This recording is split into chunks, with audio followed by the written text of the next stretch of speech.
టీవీకి స్వాగతం. నేను రవిశంకర్ విళ్ళ. ఆంధ్రప్రదేశ్లో ఎన్నికలు సమీపిస్తున్న కొద్దీ కీలక పరిణామాలు చోటు చేసుకుంటూ ఉన్నాయి.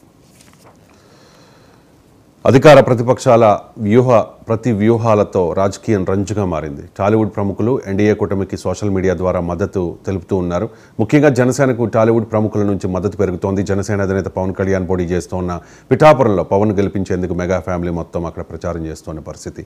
ఈ క్రమంలోనే మెగాస్టార్ చిరంజీవి సైతం తన తమ్ముడి కోసం రంగంలోకి దిగారు. పిఠాపురంలో పవన్ కళ్యాణ్ గెలిపించాలంటూ ఒక వీడియోను కూడా రిలీజ్ చేశారు. మరోవైపు త్వరలోనే మెగాస్టార్ చిరంజీవి టీడీపీ అధినేత చంద్రబాబు కలుస్తారంటూ ఒక వార్త సోషల్ మీడియాలో వైరల్ అవుతోంది. ప్రచారానికి చివరి రోజైన 11వ తేదీన విజయవాడ వేదికగా వీరిద్దరి భేటీ ఉంటుందని తెలుస్తోంది. పిఠాపురంలో చంద్రబాబు, పవన్, చిరు రోడ్ షో చేసి ప్రచారాన్ని మంచి హైప్తో ముగిస్తారని సమాచారం. అదే జరిగితే పిఠాపురంలోనే కాదు రాష్ట్ర వ్యాప్తంగా వార్ వన్ సైడ్ అవుతుందని కూటమి నేతలు చెబుతూ ఉన్నారు. ఇదిలా ఉంటే మెగా వెసెస్ ముద్రగడ ఇష్యూ కొనసాగుతూనే ఉంది. పవన్కు మద్దతుగా ముద్రగడ కుమార్తె క్రాంతి మరో వీడియో రిలీజ్ చేశారు. ఆ వీడియోకు కౌంటర్గా పవన్ టార్గెట్గా మరో ప్రెస్ మీట్కు సిద్ధమవుతూ ఉన్నారు ముద్రగడ. ఇప్పటికే పవన్ కళ్యాణ్ భార్యల గురించి, మెగా ఫ్యామిలీలో వ్యక్తిగత వ్యవహారాల గురించి ప్రస్తావించిన ముద్రగడ పద్మనాభం ఇప్పుడు ఎలాంటి వ్యాఖ్యలు చేస్తారో అనే సస్పెన్స్ కంటిన్యూ అవుతోంది. బాబు, చిరుల భేటీపై సోషల్ మీడియాలో జరుగుతున్న ప్రచారం, అలాగే మెగా ముద్రగడ వివాదం, ఈ అంశాలపైనే ఇవాల్టి స్పెషల్ డిబేట్ చర్చలో పాల్గొంటున్నారు. జనసేన ఎన్ఆర్ఐ విభాగం నుంచి చిన్ని నాయుడు అద్దేపల్లి గారు, అలాగే వైఎస్ఆర్ కాంగ్రెస్ పార్టీ మహిళా నేత సరోజ గారు, భవానీ రవికుమార్ గారు ఫోన్ లైన్లో కనెక్ట్ అయి ఉన్నారు. చిరంజీవి యువత రాష్ట్ర కార్యదర్శి. అందరికీ నమస్కారం, వెల్కమ్ టు 99 టీవీ. ముందుగా ఒక క్లారిటీ ఇవ్వండి భవానీ రవికుమార్ గారు.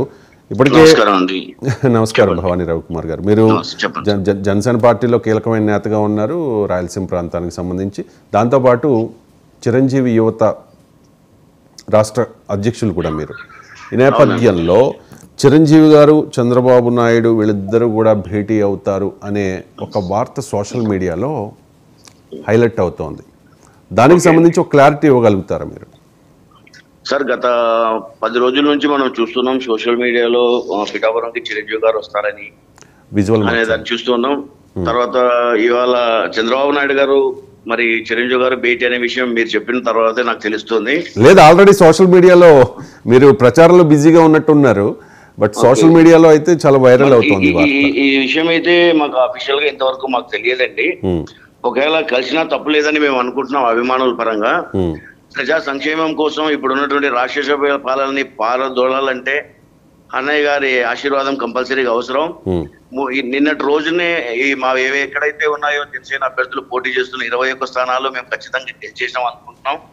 అన్నయ్య గారి నిన్న ఒక చిన్న వీడియో క్లిప్ ద్వారా మా ఎంతో మంది జన సైనికుల్లో కానీ చిరంజీవి అభిమానుల్లో కానీ నూతనోత్సాహం వచ్చింది. సరే, అన్నయ్య లాంటి అంత పెద్ద వ్యక్తి భరోసాతో పవన్ కళ్యాణ్ గారి మీద, జనసేన మీద భరోసాతో ఆయన వీడియో రిలీజ్ చేయడం జరిగిందండి. ఏదైతే ఇది ఒక శుభపరిణామంగా మేము భావిస్తున్నాం.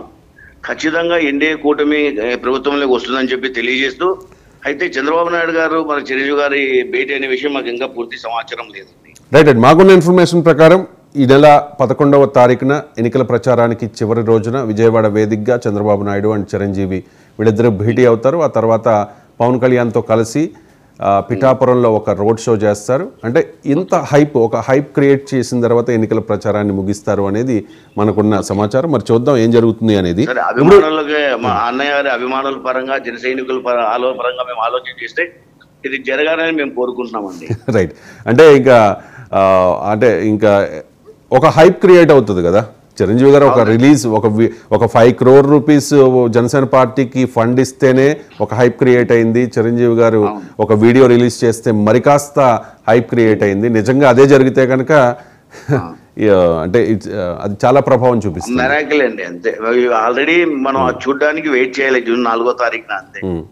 అండ్ ఇంకొకటి, ఇప్పుడు తమ్ముడు కాబట్టి పార్టీలకు అతీతంగా ఎవరైనా సపోర్ట్ చేస్తారు. ఆయన రాజకీయాల దూరం, నాకు రాజకీయాలంటే పడదు, నాకు రాజకీయాలంటే ఒక రకమైన హేయ భావం వచ్చేసింది, విరక్తి వచ్చేసింది అని చెప్పిన చిరంజీవి గారు ఇప్పుడు తమ్ముడు కోసం ఒక వీడియో రిలీజ్ చేశారు. ఆల్రెడీ సీఎం రమేష్, పంచకల్ రమేష్ ఇలాంటి వాళ్ళు, అంటే వాళ్ళతో అంటే చిరంజీవి గారితో ఉన్న వ్యక్తిగత సంబంధాల మేరకు వాళ్ళను గెలిపించమని వీడియోస్ కూడా రిలీజ్ చేశారు. తమ్ముడు కదా, తమ్ముడు కోసం కూడా రిలీజ్ చేశారు. కానీ ఎక్కడా కూడా కూటమిని గెలిపించండి, జగన్ ని ఇంటికి పంపించండి అంటే పవన్ కళ్యాణ్ గారు చెప్తున్నారు కదా, జగన్మోహన్ జగన్ రెడ్డిని పంపించమని చెప్పలేదని సార్ చెప్పండి. అది చెప్పలేదు కదా. ఇప్పుడు పవన్ కళ్యాణ్ చెప్తున్నారు, తమ్ముడు ఏం చెప్తూ ఉన్నారంటే జగన్ నిన్ను అధపాతాళానికి తొక్కేస్తా అంటున్నారు. మరి చిరంజీవి గారి నుంచి ఆ మాట ఎక్స్పెక్ట్ చేస్తూ ఉన్నారు కూటమి నేతలు, అంటే మీలాంటి నేతలు అందరూ కూడా. అటువంటి మాట ఏదైనా వచ్చే అవకాశం ఉందా? ఓకే, నిన్న మీరు వీడియో క్లిప్ చూసినట్టయితే సార్ చిరంజీవి గారు మాట్లాడుతూ ప్రభుత్వం చేయలేని పనిని తన సొంత ఖర్చార్జితంతో ఎంతో మంది కౌలు రైతులు ఆత్మహత్య చేసిన వాళ్ళకి సహాయం చేస్తూ, సైనికులకి భారీ మొత్తం సహాయం చేస్తూ, ఇక్కడ మీరు అండర్లైన్ చేసుకోవాల్సిన విషయం ఇప్పుడు చెప్తానండి. చెప్పండి. జనాలకు జన సైనికుడుగా నిలబడుతున్నాడు అన్నారండి. అయినరా లాస్ట్ లో చివరిలో ఆయన పిఠాపురం గాజు గ్లాస్ గుర్తుకన్నారు, కానీ మొదట్లో ఆయన అన్నది జనాలకు జన సైనికుడిగా నిలబడినారు. అంటే నాట్ ఓన్లీ పిఠాపురం, మిగతా అన్ని చోట్ల జన సైనికులకి జనసేన పవన్ కళ్యాణ్ గారు అండగా ఉన్నారు. సో ఆయన ఆశీర్వదించండి అని చెప్పారండి ఆయన. సార్ పూర్తిగా ప్రతిదీ చెప్పాల్సిన అవసరం లేదు సార్. అదేలేండి, అంటే పూర్తిగా అంటే పవన్ కళ్యాణ్ గారు చాలా విడమరిచి జగన్మోహన్ రెడ్డి చేస్తున్న అరాచకాలు, అక్రమాలు, దోపిడీ రాజకీయాల్లో ఉన్నారు సార్ మా నాయక పవన్ కళ్యాణ్ గారు. రైట్, అది అందరూ చెప్తారు కదా. కనీసం జగన్ పేరెత్తలేదు, వైసీపీ పేరు ప్రస్తావించలేదు. అలాగే ఇప్పుడు ఒకవేళ మా ద్వారా ఏదైనా రాబట్టాలని మీ ఆలోచన ఉండొచ్చు కదా సార్. సార్ ఇక్కడ పూర్తి ప్రతి ఒక్కరికి నిన్న వీడియో చూసిన తర్వాత అర్థమైంది. రైట్, నేను వీడియో చూసిన తర్వాత అర్థమైంది. ఆయన ఎస్పెషల్లీ పిఠాపురంలో పవన్ కళ్యాణ్ గెలవాలి, అటువంటి గొప్ప సేవాగుణం కలిగిన నాయకుడు, మంచి సమర్థత కలిగిన వ్యక్తి అసెంబ్లీలో ఉండాలి అని చెప్పి తమ్ముడు గురించి చెప్పారు. అంటే ఇంకా ఒక 4-5 days టైం ఉంది కాబట్టి నిజంగా మరి కూటమి గెలవాలి అని కూడా చెప్తారా లేదా అంటే డైరెక్ట్ గా, ఇండైరెక్ట్ గా కాదు సార్. ఎందుకు సార్ డైరెక్ట్ గా చెప్పాలి? చెప్పు అర్థమైపోయింది కదా ఇప్పుడు నిన్న వీడియోతో అర్థమైపోయింది సార్. ఈనాడు మేము అర్థం చేసుకున్న వాళ్ళందరూ అర్థం చేసుకున్నారు ఆల్రెడీ. భయపడాల్సిన వాళ్ళందరూ భయపడుతున్నారు.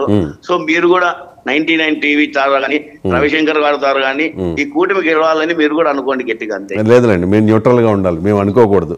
ఏదైనా వ్యక్తిగత అభిప్రాయాలు ఉన్నా అది వేరే ప్లాట్ఫామ్స్ మీద. Right, thank you so much అండి. భవానీ రవికుమార్ గారు మీ అభిప్రాయాన్ని, మీకున్న సమాచారాన్ని మాతో షేర్ చేసుకున్నందుకు ధన్యవాదాలు. రైట్, చిన్ని నాయుడు